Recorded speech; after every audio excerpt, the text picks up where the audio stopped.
stressed out, then you need a monster vacation. Welcome aboard.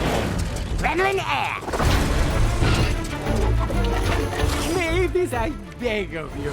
Tell me where we're going! I've taken care of everything. Ladies and gentlemen, for your safety, please unbuckle your seatbelts. In the likely event we experience a sudden drop in cabin pressure, oxygen will be provided. Can I stow that for you, sir? All right, thanks. Coffee? That would be lovely. I'm gonna go check on you-know-who. I'll be right back. I have to go to the bathroom. Hey, where are you? We're almost there. Tinkles? Why are we on the plane? We can fly, you know. You've been so stressed out lately. It's time for you to relax. Hey. Now isn't that better? Oh, yes. So relaxed. Okay, folks, you're free to move about the cabin as we have started our descent.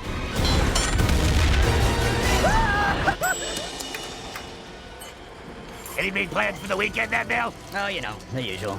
Gotta take the kids to soccer. Everybody, just please watch the hair. Watch the hair! Here comes the babe! Not the hair! Not the hair! No, no, no, no, no, no, no!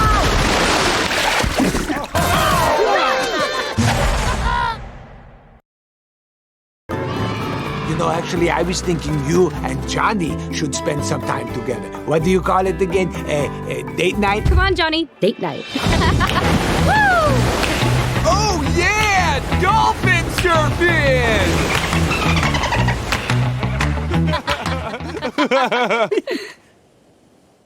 Whoa! Oh, hey there!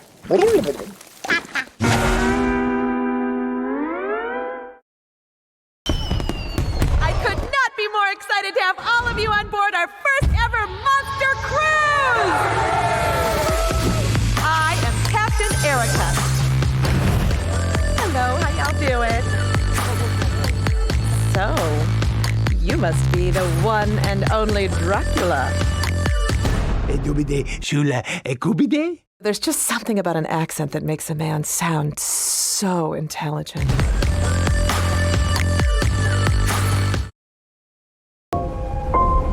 We are arriving at our final destination. I give you the legendary lost city of Atlantis.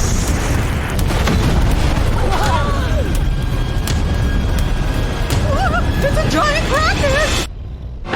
There's a place you gotta be, 1,000 leagues beneath the sea, and it's waiting over here for you and me.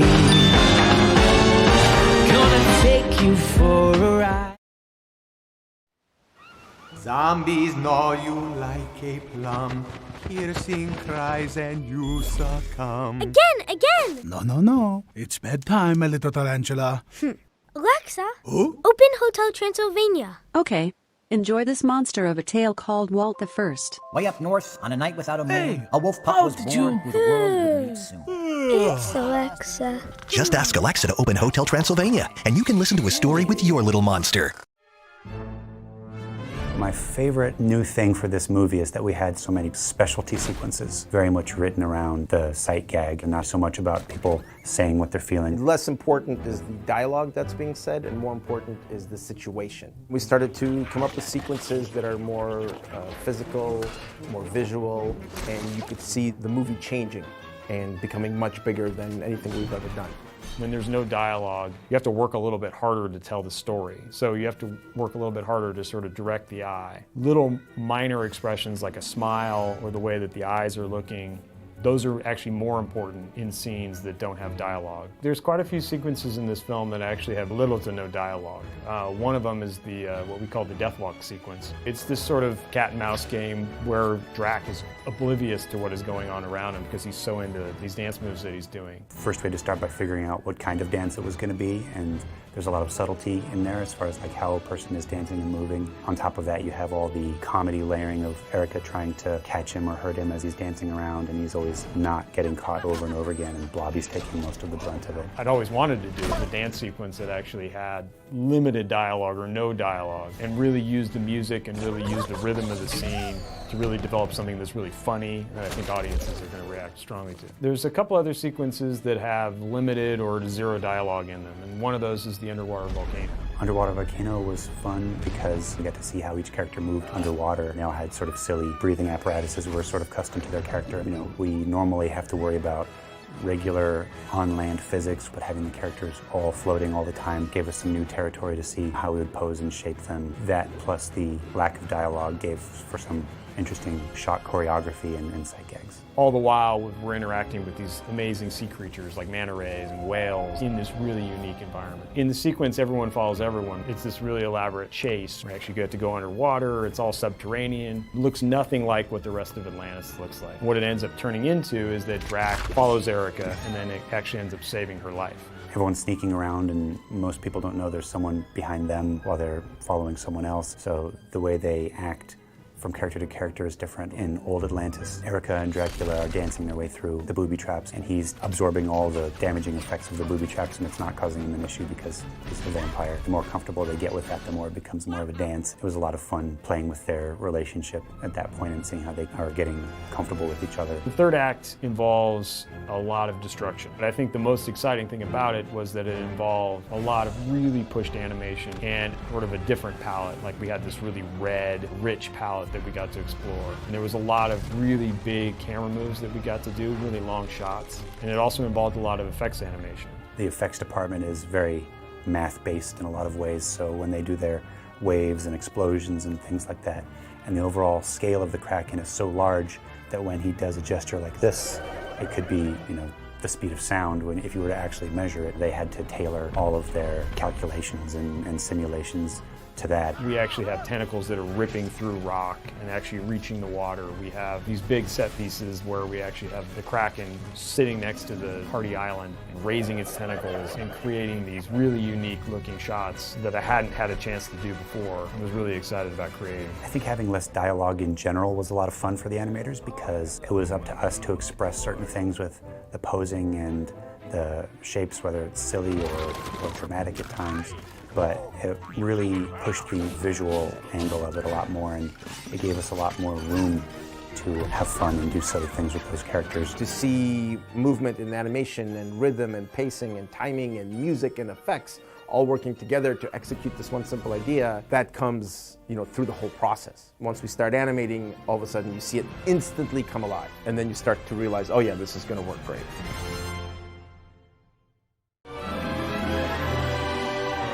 Genny really wanted Erika to feel like sort of a 20s, 30s movie star, so she always had a little bit of that glow and diffusion, almost like there was Vaseline on the lens, especially when she was being really sweet to Drac. We learned how we had to like really slow her down. She moves much more thoughtfully and calmly than a lot of other characters in Hotel Transylvania, which could be kind of quick and zippy.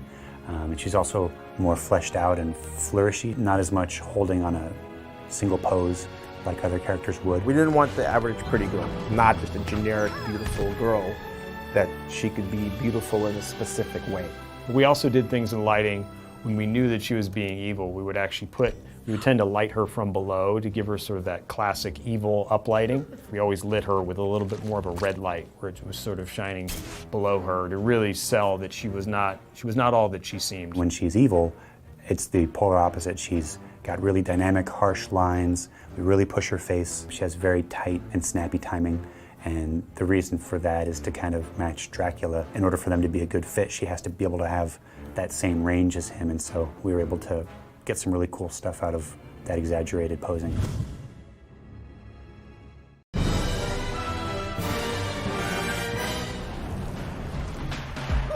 It's a giant Kraken! There's a place you gotta be. The Kraken started out as the lounge singer, and then through the story development process, he became actually the villain at the very end. He was designed to sing, and then we had to kind of retrofit him to make sure that he could be a bad guy also. The Kraken was one of the coolest characters we got to build in the film. You know, it was 1,000 feet tall, had giant tentacles. We ended up building actually quite a few versions of it. With the introduction of the Macarena, we realized that he he didn't have shoulders to do the choreographed dance with, so we actually had to build a second Kraken that had shoulder anatomy, and he's about twice as tall, just for a couple of key scenes. So we had what we called the stunticle. We used it when we were wrapping around characters as it was close up. We actually had to make a lot more detail. And so the suction cups and all the detail that was on top, we texture painted that and actually did a little bit more look development on it so that it would hold up really close to camera. To see all the details, like every time the Kraken rises, there's all this vapory mist coming off of him. ImageWorks did an amazing job with creating the effects and making them special, and the scale and the way they blended in with all the cartooniness. It's pretty great. One of the unique things about this movie is we got to build a new character called Van Helsing. One of the coolest things is we actually got to build two versions of him. One is the youthful, very strong, a lot of hair. His proportions are pretty extreme, so getting him to feel right with that giant chest and tiny legs and stuff was always a fun challenge for his posing. Old Van Helsing was challenging for other ways. We had to try to find a way to make him appealing, but in a silly, ugly kind of way. When he's decrepit and old, that's where more of the fun and the challenges came in. How do we make sure that the character that we're building, this old version, actually looks and resembles like the new one? The CFX team actually did a great job in building the hair, so it looks like they look like horns. They're sort of classic Van Helsing style. When we built the old character, he had the same hairstyle, but it was a lot thinner and a lot grayer. As far as his mechanics, he had some interesting things, like his neck could stretch like crazy. It's not really connected. Same thing with his arms. Mostly, it's about finding the balance of doing gross and silly, but not too much.